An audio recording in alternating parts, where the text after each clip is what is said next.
Capítulo 8. Crescimento da Igreja e o futuro.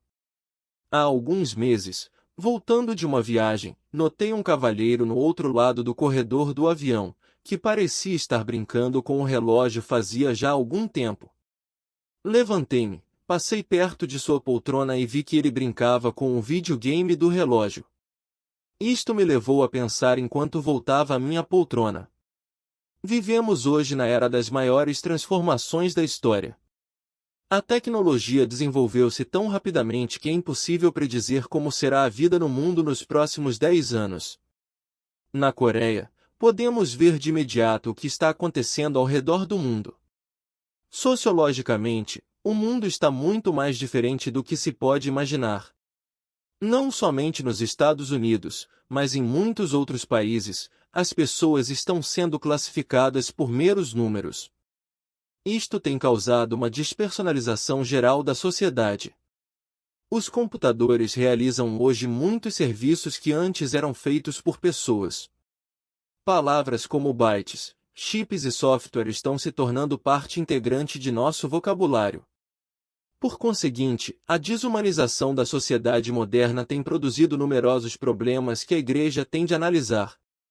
Alienação, solidão e depressão constituem sintomas comuns de nosso moderno estilo de vida.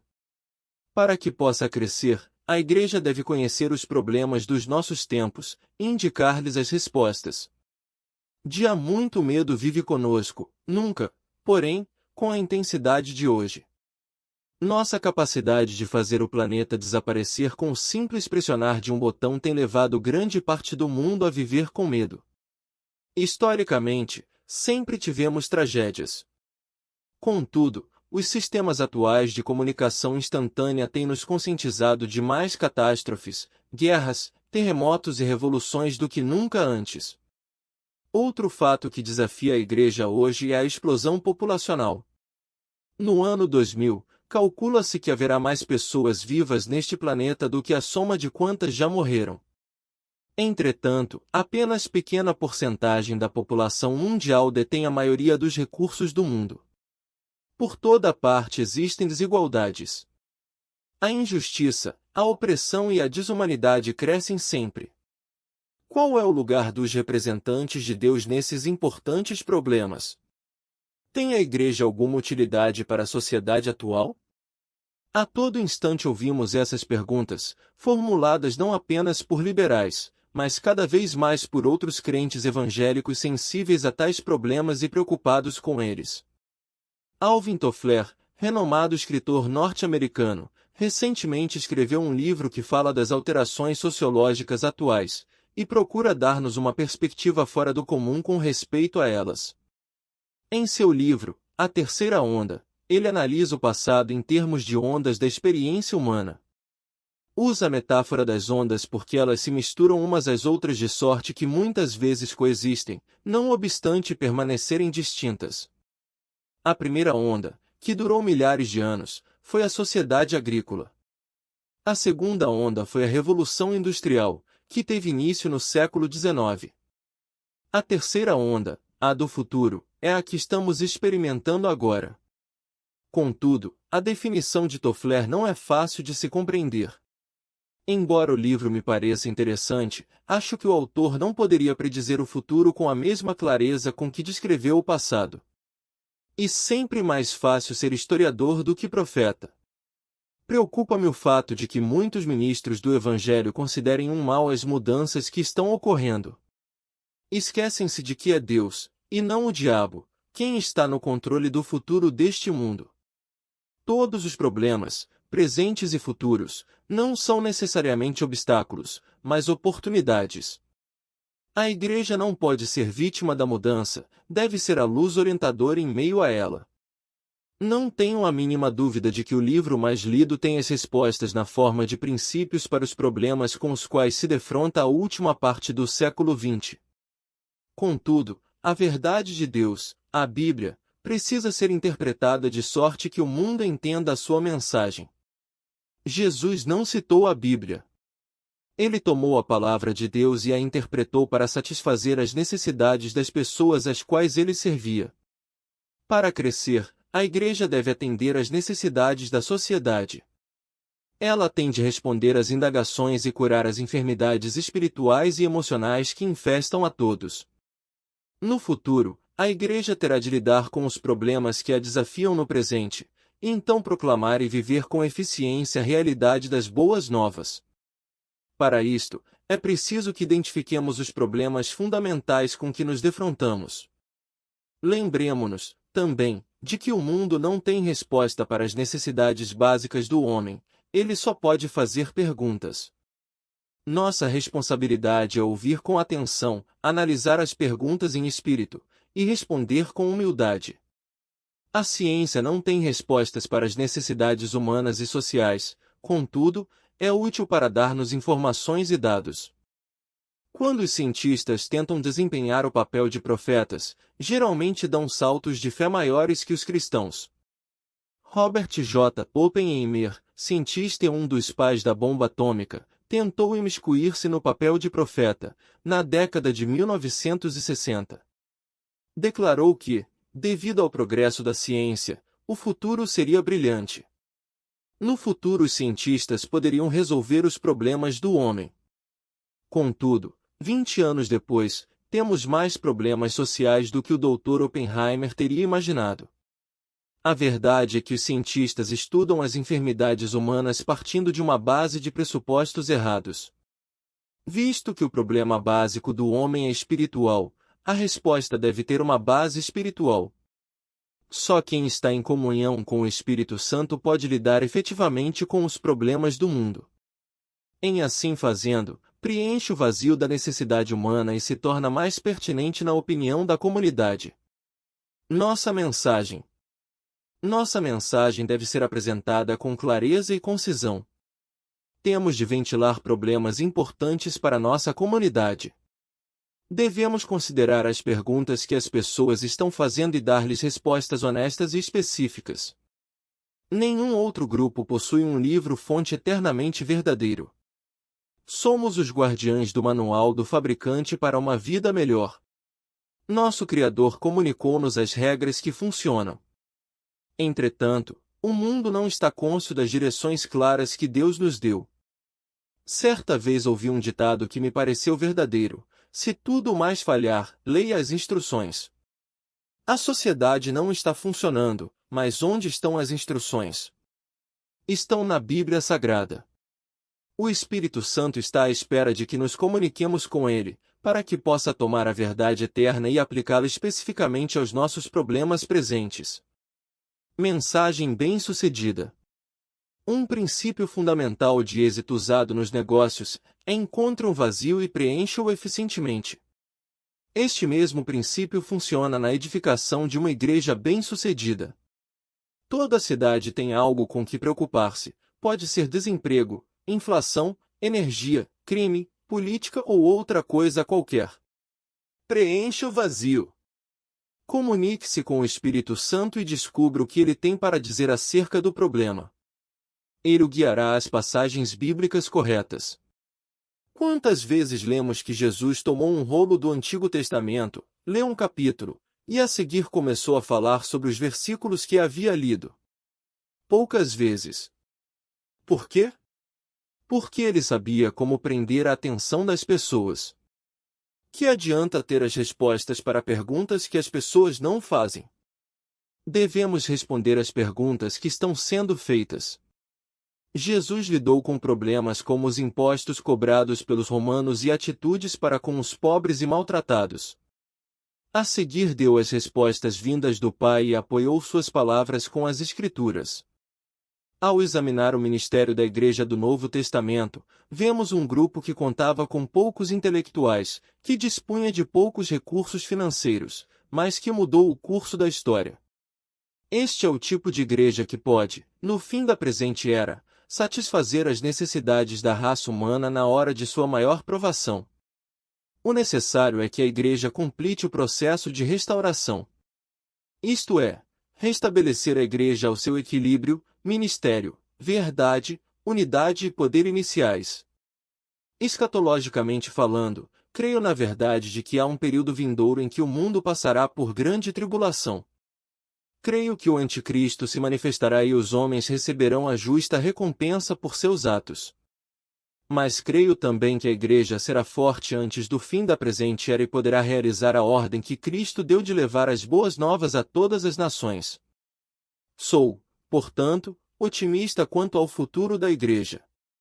Poderemos usar os recursos de que dispomos para pregar com eficácia a palavra à maior audiência em potencial já congregada na história do mundo?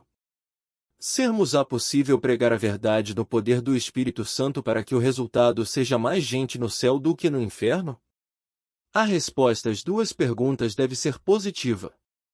Para atingir essas grandes metas, devemos ver completado o processo de restauração. Que pretendo dizer por processo de restauração? Depois de tornar-se aceitável e dotada de poder, a Igreja se corrompeu. Na história europeia, a resultante degeneração da Igreja causou o que comumente se conhece como séculos de trevas, ou seja, a Idade Média. Ocorreu uma mudança quando Martinho Lutero redescobriu a doutrina da justificação pela fé e a trouxe de volta à Igreja. O Espírito Santo serviu-se de João Wesley para mostrar outro aspecto do processo de reforma e restauração, acentuar a verdade da santificação e da santidade. O Espírito Santo e seus dons foram trazidos de volta à Igreja no começo do presente século, de uma forma nova. Agora estamos vendo a restauração da Igreja local e seu crescimento como parte integrante do processo de restauração. Hoje os pastores estão redescobrindo que sua principal função é preparar os leigos para o serviço ou ministério. Estão estabelecendo o ministério de casa em casa bem como o do templo. Crendo na renovação e planejando para ela, estão fazendo os preparativos para o maior reavivamento na história do mundo. Há, pelo menos, 5 áreas que creio devemos ver restauradas na Igreja em futuro próximo. 1. Equilíbrio entre razão e espiritualidade. Os homens são naturalmente atraídos para 2 áreas diferentes de entendimento, a mística e a racional. Um neurocirurgião disse-me, certa vez, que as partes do cérebro que controlam a emoção e a razão operam diferentemente em todos nós. Portanto, somos atraídos para o aspecto místico do cristianismo, ou o que chamo de espiritual e racional. Esta dicotomia da percepção existe desde os tempos de Platão e de Aristóteles. Entretanto, na Igreja do Novo Testamento, Paulo apresentou a doutrina básica da fé, enquanto João apresentou o relacionamento experimental com Cristo. Houve um equilíbrio de teologia e experiência. Calvino, embora muitíssimo influenciado pelo conceito agostiniano da graça, dependeu fortemente da razão para desenvolver sua teologia. Sua razão, porém, foi usada dentro da estrutura bíblica. Ele influenciou e, por sua vez, mudou totalmente a sociedade da sua época mediante o ensino contínuo da Palavra de Deus. Mas deu pouca ênfase ao aspecto experimental do cristianismo. Não obstante os ensinos de Martinho Lutero serem ortodoxos, muitas vezes ele se referia às suas experiências espirituais. Os cristãos evangélicos da era presente enfrentam a mesma opção com referência à fé. Contudo, o que a comunidade crente está tendo é um equilíbrio adequado entre a razão e a experiência. Nós, na Igreja Central do Evangelho Pleno, esforçamo-nos por alcançar uma síntese adequada entre experiência e teologia. Nos últimos 15 anos tenho visto a importância de ambas. Oriundo de um ambiente pentecostal, tive forte influência de um cristianismo experimental, o que fez que a realidade da presença divina se tomasse significativa não só para minha mente mas também para o meu coração. Mas tenho observado que muitos que confiam demais na experiência tendem para a instabilidade em seu andar cristão. O motivo é que a experiência não é uma constante. Ela se baseia na emoção, que, do ponto de vista moral, é neutra. Em outras palavras, a emoção não é boa nem má. É um fenômeno da vida que, dependendo dos estímulos, pode ser a base de grande dor ou de grande prazer. A Igreja não teve origem como resultado de preleções teológicas, começou como resultado de uma intervenção divina que resultou em elevação emocional. Mas a Igreja cresceu em virtude do ensino contínuo dos apóstolos e da aplicação prática desse ensino na comunhão diária e na oração dos novos santos. A ênfase de nossa igreja não tem desprezado o aspecto experimental, em particular a experiência muitíssimo importante que é o novo nascimento. Temos ensinado nosso povo a viver e a testemunhar. Nossos cultos são de tal natureza que ninguém que entre na igreja pela primeira vez se sinta fora de lugar. Temos procurado manter equilíbrio entre ensino vigoroso e experiência. Por outro lado, tenho observado que, em muitas igrejas que acentuam puramente o ensino e negam a experiência, os membros têm a tendência de ser estéreis e mortos. A oração, o principal ingrediente do reavivamento, não é encarecida com o fervor mencionado nas Escrituras. Há necessidade de que as pessoas se libertem do temor do desconhecido e confiem que o Espírito Santo não trará confusão e, sim, paz. Tive, recentemente, o prazer de visitar a primeira igreja batista de Van Nuys, na Califórnia. Durante algumas semanas o pastor Gizmo ministrou ensino sobre louvor e adoração. Embora a igreja não seja carismática, os membros cantavam e cultuavam a Deus de uma maneira tão entusiástica que a gente pensava estar num culto pentecostal. O Dr. Moody, homem erudito, com uma longa e fiel reputação na denominação batista, crê que as passagens bíblicas concernentes ao louvor e à adoração não podem ser eliminadas da Bíblia. Visto como as igrejas evangélicas creem nas Escrituras, o entusiasmo pertence a todos os evangélicos, pentecostais ou não. O vigoroso crescimento da igreja do Dr. Moody se deve não só ao sistema de grupos familiares, mas também a um culto de adoração animado e vibrante nos domingos. Espírito sem palavra causa fanatismo. Palavra sem espírito causa estagnação. O Dr. Schoen prega, no original, um neologismo, estagnatismo N-Dut. Um equilíbrio adequado de ambos causará crescimento dinâmico da igreja. 2. Restauração do ministério. Um problema que vemos na igreja atual é a erosão da confiança do público em geral com relação a muitos que se encontram em posição de liderança eclesiástica. Os jornais atacam a ética e a credibilidade dos ministros religiosos com aparente impunidade. Muitos dos renomados líderes religiosos têm sido atacados de uma maneira incomum, nestes últimos tempos, com relação à moral e negócios. Infelizmente, isto influencia todos nós que estamos no ministério. Conquanto grande parte daquilo que se diz contra os servos de Deus não tem apoio nos fatos, Satanás tem utilizado este fogo de barragem para desacreditar a igreja em geral. O cinismo que se tem desenvolvido e o futuro 173 no público em geral não é novidade. Na Idade Média, a comunidade europeia mostrou atitude semelhante para com o clero, o que ajudou a motivar a reforma. Hoje há necessidade de uma nova reforma e esta deve começar pelos líderes da igreja. O profeta trata deste assunto no capítulo 34 de Ezequiel, que corresponde ao 23 de Jeremias. Deus censura os pastores de Israel em termos fortíssimos. A base de seu juízo divide-se em 4 partes. 1. E Deus responsabiliza os líderes pela salvaguarda das ovelhas. 2. O cuidado devido das ovelhas as impedirá de transviar-se. 3. A alimentação devida proporcionará segurança. 4. A raiz do problema está na preocupação do pastor com suas próprias necessidades e não com as do povo. A resposta de Deus é explícita. Davi seria levantado como pastor e Deus seria mais evidente para as ovelhas. A esta altura o povo seria abençoado e bem alimentado. Há necessidade, nesta última parte do século XX, de uma restauração do ministério. A palavra ministro significa servo, e não governante.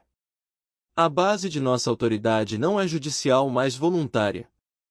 As pessoas seguem minha liderança não porque tenham de fazê-lo, mas porque o desejam. Que é que faz 300.000 pessoas desejarem seguir minha liderança como pastor?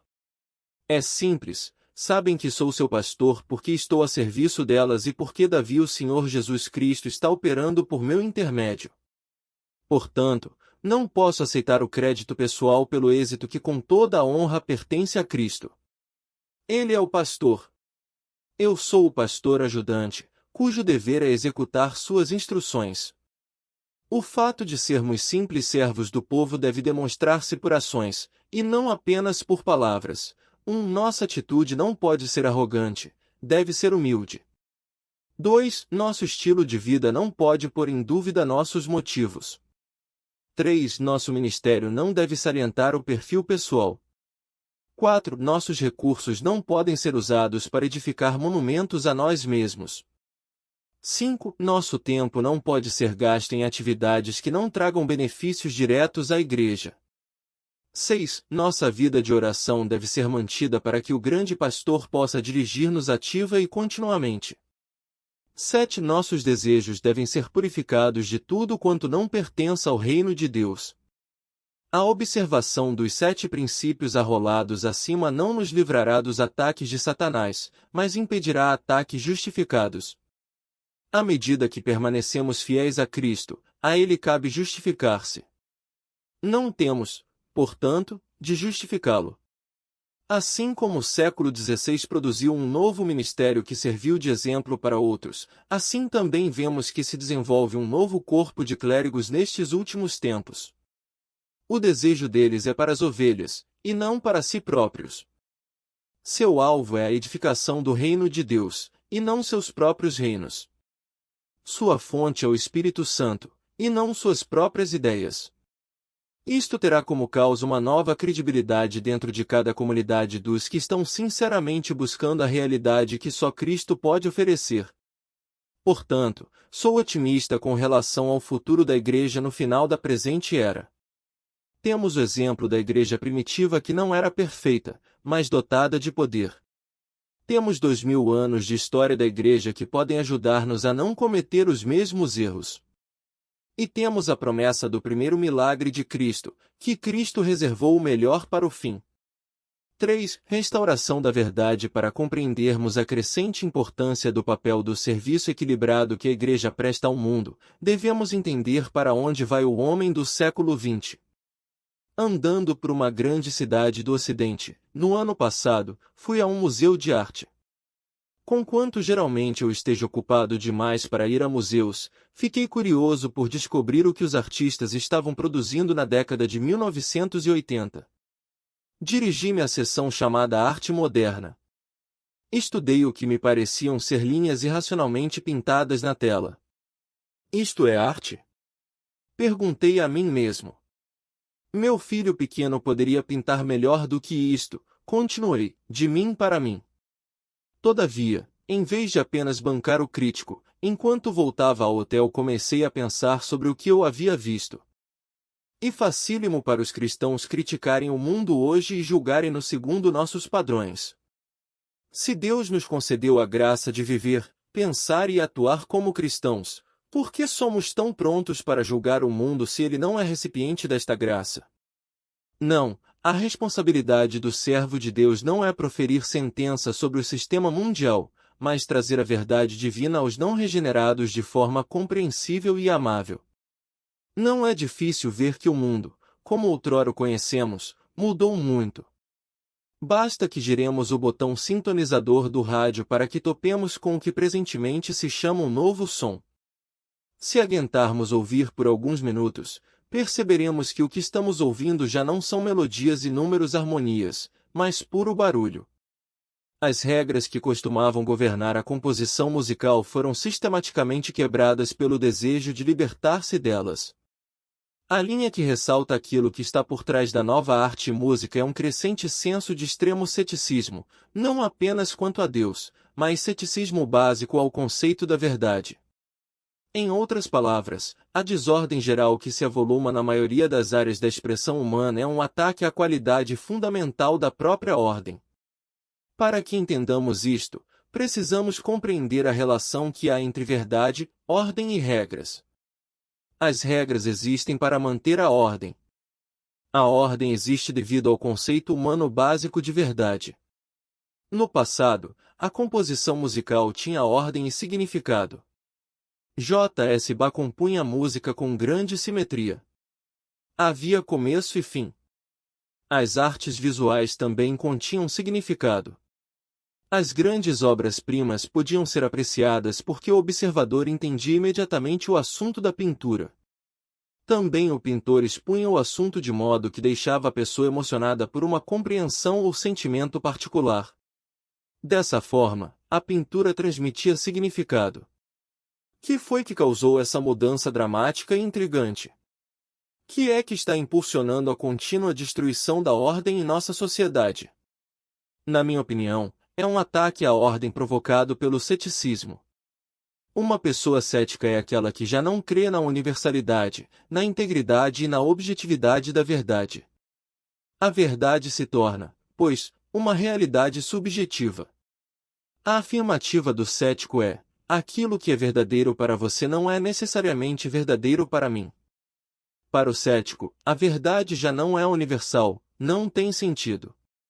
Visto que a verdade, segundo o cético, já não é significativa, ela perde a integridade. E pelo fato de já não ser objetiva, pode tornar-se pessoal e subjetiva.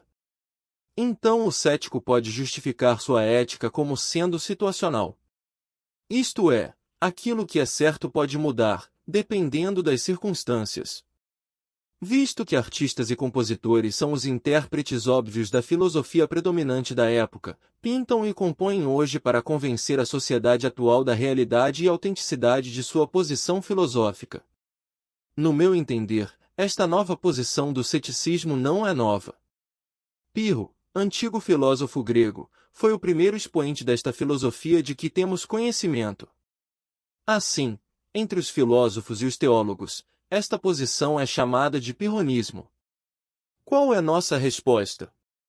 Embora essa tendência não seja nova, o que é novo é a aceitação em larga escala que o ceticismo tem tido dentro da comunidade intelectual do Ocidente.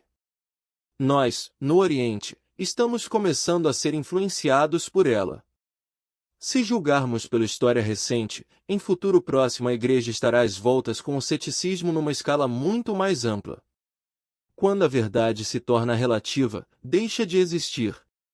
Quando digo, isto é verdadeiro, não estou apenas dando uma opinião acerca de algo que, naturalmente, é subjetivo. Estou confiando numa realidade universal que dá substância àquela declaração. Isto significa que, sem exceção, essa afirmativa é sempre verdadeira. Embora alguns filósofos modernos aleguem que as declarações só podem ser universalmente verdadeiras na ciência exata da matemática, outros declaram que a experiência e a lógica podem ser também consideradas. Por exemplo, existem agora em 1983 mais de 330 mil membros em nossa igreja em Seul. Essa afirmativa é verdadeira. Pode ser verificada, mas dentro de uma semana mudará. Portanto, não é universalmente verdadeira. A Terra é basicamente redonda, e não plana. Esta declaração era verdadeira antes de Colombo navegar da Espanha para o Novo Mundo. É verdadeira hoje. E, a não ser que o globo seja destruído, será verdadeira no futuro. Que é que produziu este ceticismo? Duas grandes guerras na Europa em apenas 3 décadas causaram grande devastação. A devastação não foi apenas material e social, foi também intelectual. Nos séculos 17 e 18, a sociedade secular começou a descartar a fé no cristianismo. Por outro lado, em particular no século 19, a comunidade intelectual começou a ter fé na capacidade do homem de criar uma sociedade pacífica, justa e duradoura, usando para isso a lógica e a razão. Muitos teólogos também participaram desta opinião filosófica predominante. Através da medicina, o homem venceria todas as enfermidades. Através da ciência, daria resposta a todos os mistérios do universo. Uma vez respondidas todas as perguntas, a humanidade poderia criar paz na Terra. A atitude para com a religião era de que esta desapareceria como desapareceram os antigos mitos. Portanto, o homem tinha confiança em si próprio. O Extremo Oriente estava muito mais estruturado em seu arcabouço sociológico. Confúcio ensinou um sistema de ética que permeou a maioria das sociedades orientais. Devido à nossa perene superpopulação, nós do Oriente tivemos de aprender a conviver uns com os outros. Portanto, adotamos um sistema que controlava nossas ações na vida da família, nos negócios e na política. O budismo era mais filosófico na Coreia e no Japão do que as religiões no Sudeste Asiático. Não obstante, a Segunda Guerra Mundial destruiu muitos de nossos hábitos e ideias. Os Estados Unidos eram o novo conquistador. Não vieram ao Extremo Oriente para colonizar, como haviam feito a Grã-Bretanha, Portugal e Espanha. Ajudaram-nos a reconstruir e procuraram transmitir-nos amor à liberdade e à democracia. Portanto, em nossa parte da Ásia, começamos a contar com os Estados Unidos para uma nova ordem social e intelectual. Aprendemos inglês a fim de comunicar-nos com o nosso novo grande irmão. Parece tratar-se de uma lição para a história moderna que as ideias começam na Europa e levam diversos anos para cruzar o Oceano Atlântico. Uma vez que se tornam parte da cultura norte-americana, são transportadas por filmes, televisão e literatura ao restante do mundo em desenvolvimento. Particularmente após a Segunda Guerra Mundial, o ceticismo começou a crescer. O existencialismo secular, que não deve ser confundido com a teologia existencial de Kierkegaard, foi promovido por muitos filósofos como Heidegger, Sartre, Camus e Beck, do continente europeu. Na Inglaterra, começou a deitar raízes outro ramo da filosofia. Bertrand Russell foi um dos expoentes de uma filosofia chamada análise linguística. A perda da fé na visão positiva do homem levou os existencialistas da Inglaterra e, mais tarde, os dos Estados Unidos, a definir palavras. Pensavam que entendendo as palavras usadas na língua inglesa, a comunicação podia ser um meio para o progresso. A visão existencialista secular é a de existir para o momento.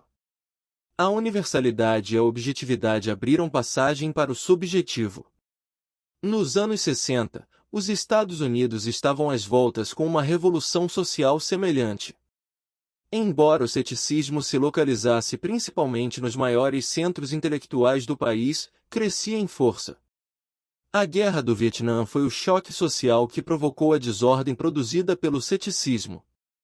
Naquele tempo foram atacados o patriotismo, a fé no Deus Supremo, e até os mais fundamentais elementos da estrutura social norte-americana.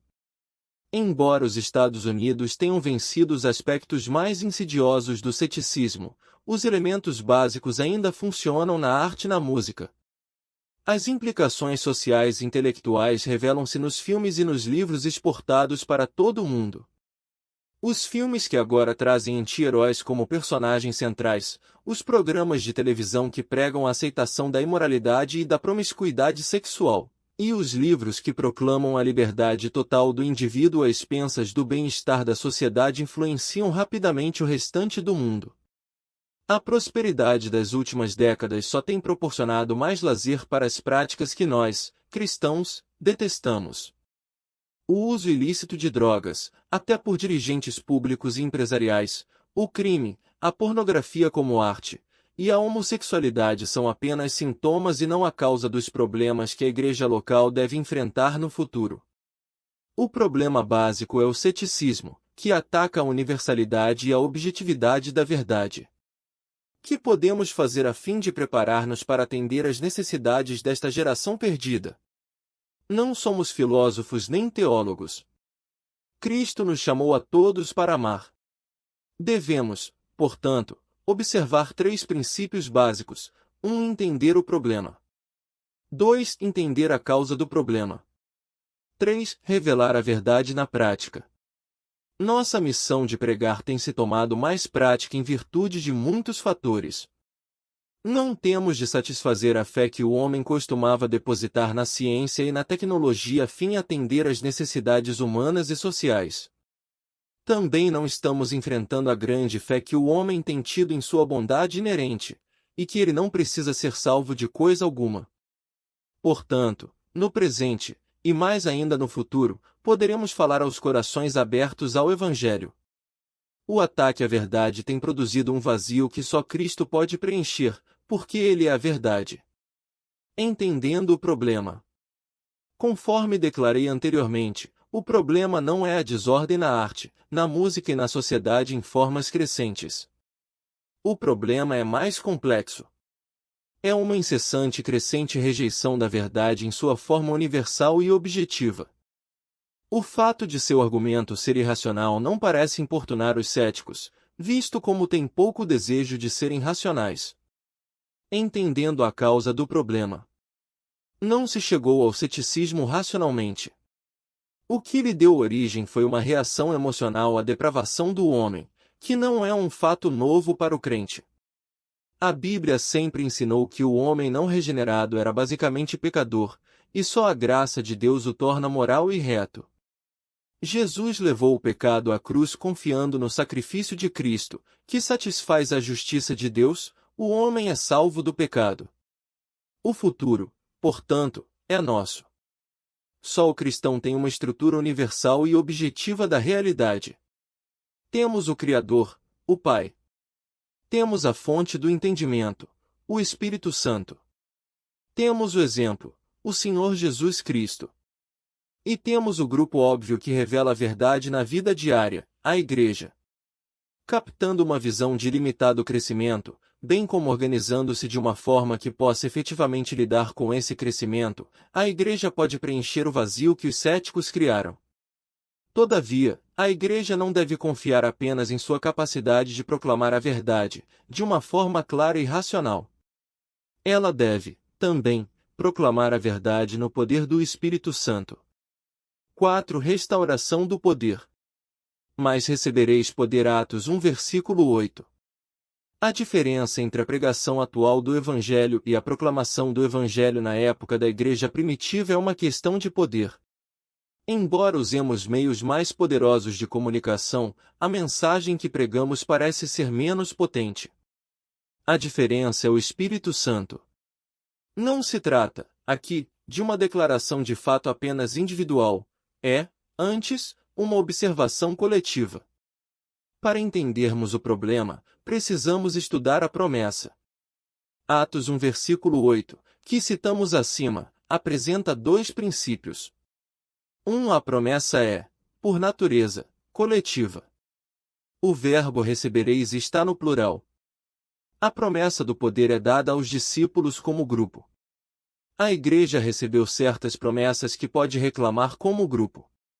Embora possamos ver a manifestação de poder em pastores ou evangelistas, individualmente, a Igreja como um todo não está, no presente, manifestando o mesmo poder da Igreja primitiva.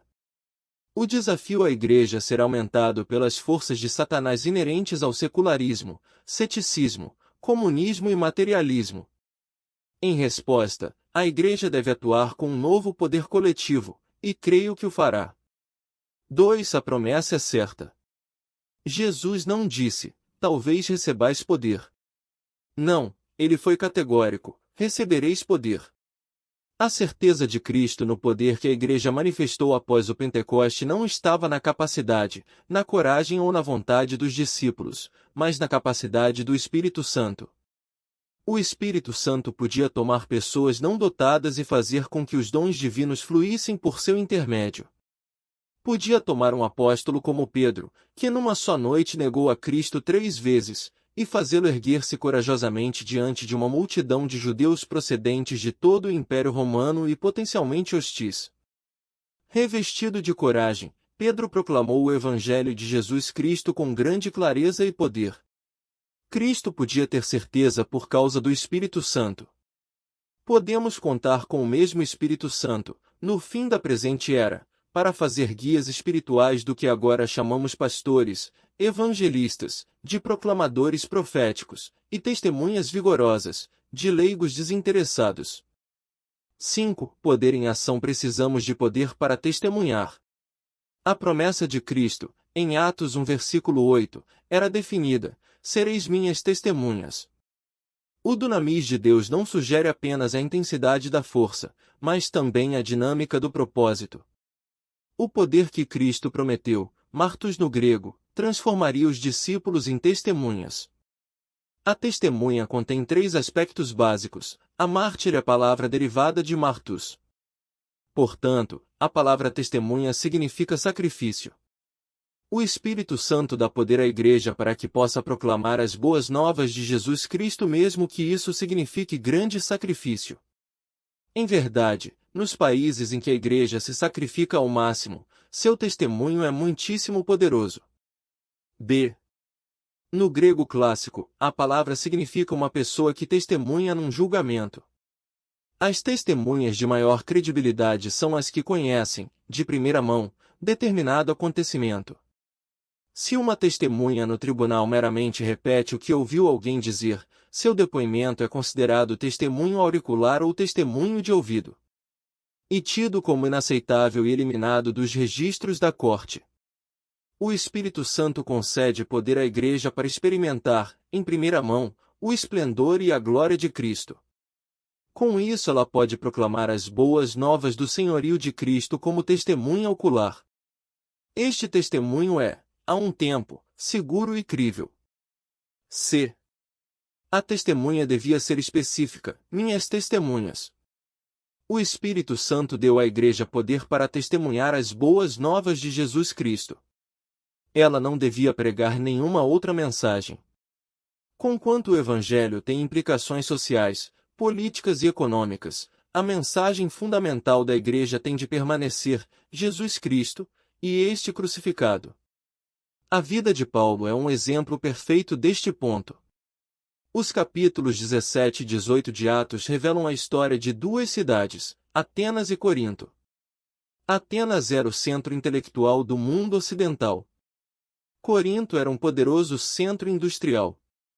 Em Atenas, viajando sozinho, Paulo proclamou o Evangelho usando seu poder intelectual. Em Corinto, acompanhado por Timóteo, Silas, Áquila e Priscila, Paulo proclamou o Evangelho não só de forma racional, mas no poder do Espírito Santo. Em Atenas, a estada de Paulo foi breve. Em Corinto, ele permaneceu 6 meses. Não temos conhecimento de nenhum grande milagre ocorrido em Atenas. Em Corinto, a situação foi diferente. A minha palavra e a minha pregação não consistiram em linguagem persuasiva de sabedoria, mas em demonstração do Espírito e de poder. 1 Coríntios 2, versículo 4. Em Atenas, o relato bíblico não indica que se tivesse estabelecido uma igreja. Em Corinto, estabeleceu-se uma igreja forte e cheia de dons, embora mais tarde se dividisse em facções. Se a igreja quiser experimentar o crescimento dinâmico, é preciso que reconheça, como um corpo, a promessa de Cristo. O desejo do Senhor é que a igreja proclame a mensagem com poder, de sorte que o mundo cético tenha um testemunho claro. Talvez o mundo inteiro não responda com fé, mas o mundo todo deve receber um testemunho claro antes do fim da presente era. 6. Restauração da unidade. Durante muitos anos tem se pregado, escrito e orado a respeito de João 17, versículo 24. Não obstante, o grande alvo da unidade cristã ainda está por atingir. Historicamente, o maior obstáculo que o cristianismo tem tido nas partes não evangelizadas do mundo são as muitas vozes que o proclamam, mas que se opõem umas às outras. Antes que possamos vencer as forças que nos dividem, devemos entender quem somos em Cristo.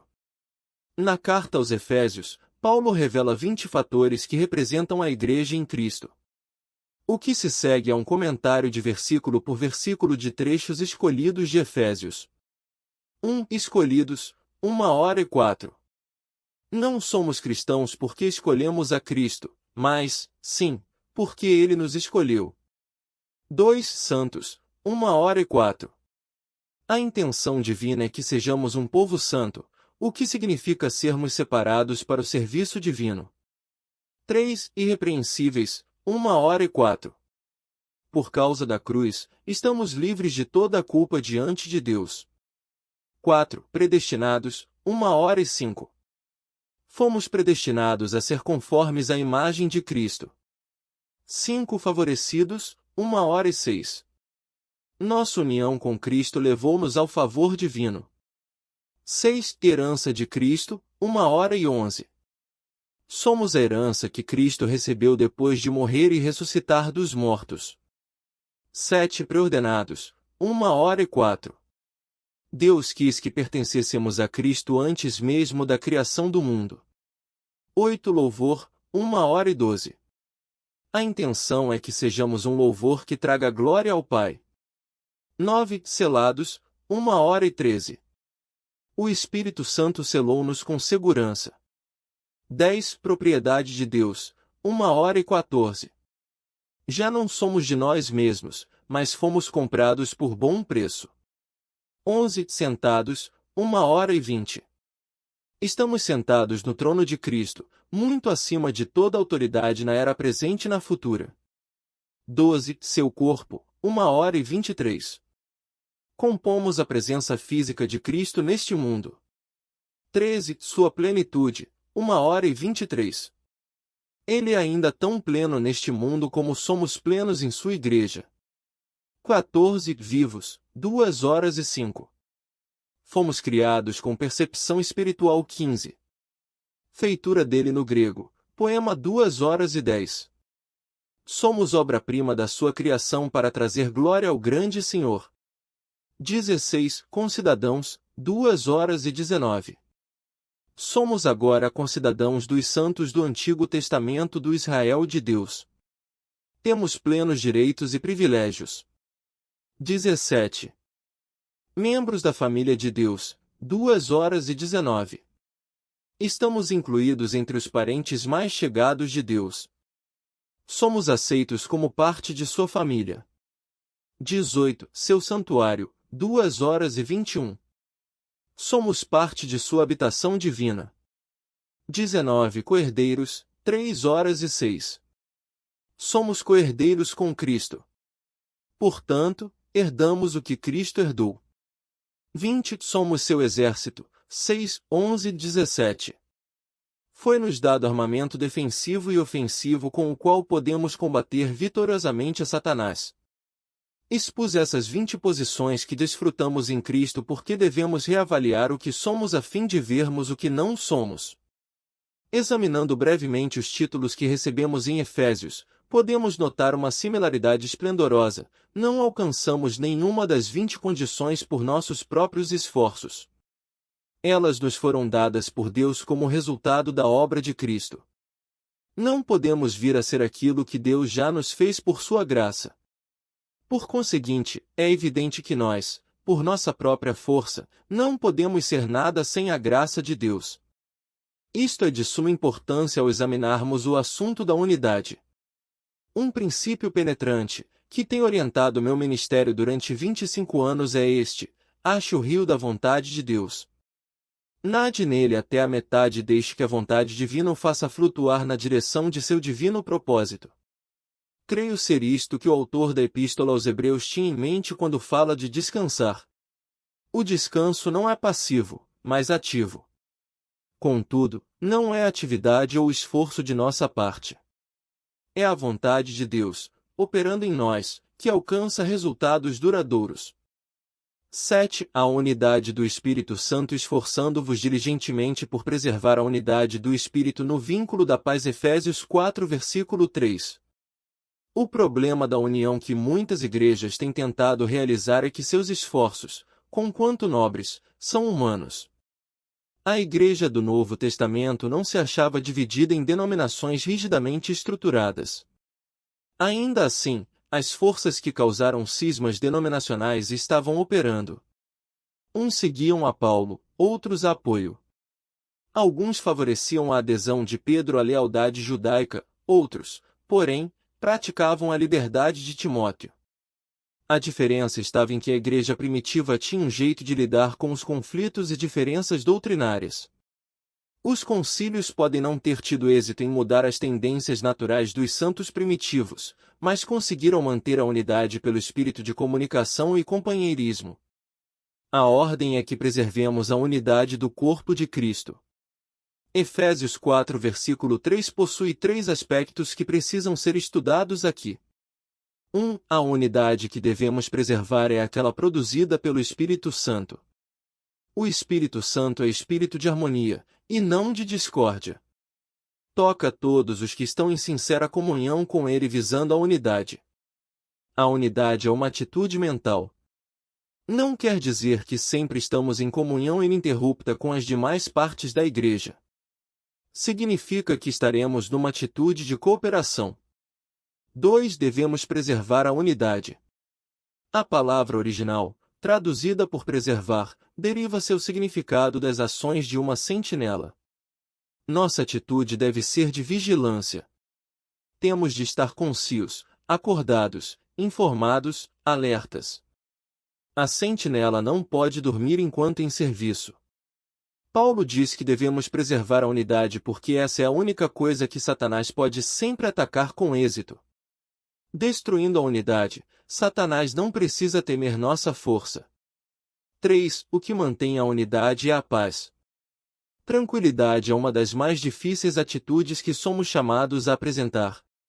Os cuidados deste mundo podem destruir com muita facilidade a nossa paz. Uma vez perturbada esta, já não nos mantemos vigilantes em preservar a unidade do Espírito Santo. Assim, é de suma importância conservar o coração em paz. 8. A unidade da fé. O corpo de Cristo será, finalmente, considerado maduro quando a Igreja chegar à unidade da fé.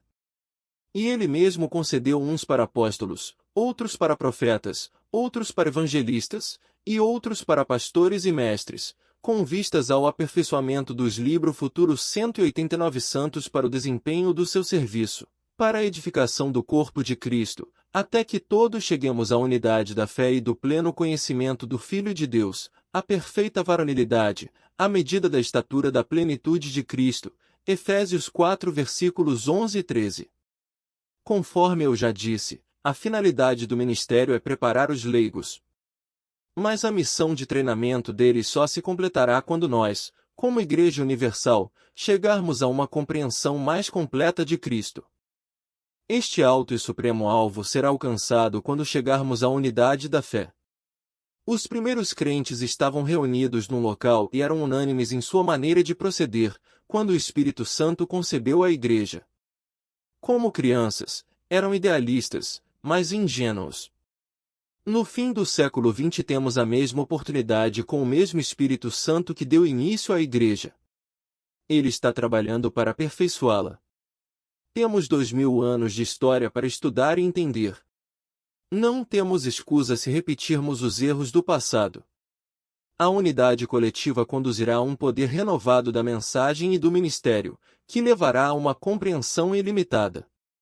Esta nova compreensão nos introduzirá na maturidade coletiva que Deus está aguardando. O futuro não será fácil. Mas é possível que toda expressão local de Cristo cresça tanto espiritual como numericamente. O processo de restauração está funcionando. A restauração não é de origem humana, mas demanda a preservação de nossa parte. O movimento de crescimento da Igreja é parte integrante do processo de restauração. Pois, como podemos observar, os desafios do futuro devem ser enfrentados numa base de igreja por igreja. O crescimento cristão significativo é realizado individualmente em cada comunidade dotada de poder pelo Espírito Santo de Deus. Conclusão: procurei, neste livro, elaborar um guia para o crescimento da igreja, baseado nos meus 26 anos de ministério. Passei centenas de horas orando a respeito do material que incluí nestas páginas. Meu desejo é que o leitor receba bênçãos de sua leitura. Agora que você completou a leitura do livro, por favor, ore para que o Espírito Santo lhe conceda a graça e o poder de pôr em prática as lições que aprendeu. Se não usar o que eu transmiti, então a leitura terá sido de pouco valor. A quem muito se dá, muito lhe será exigido. Se você leu e compreendeu o que eu disse, Deus o fará responsável.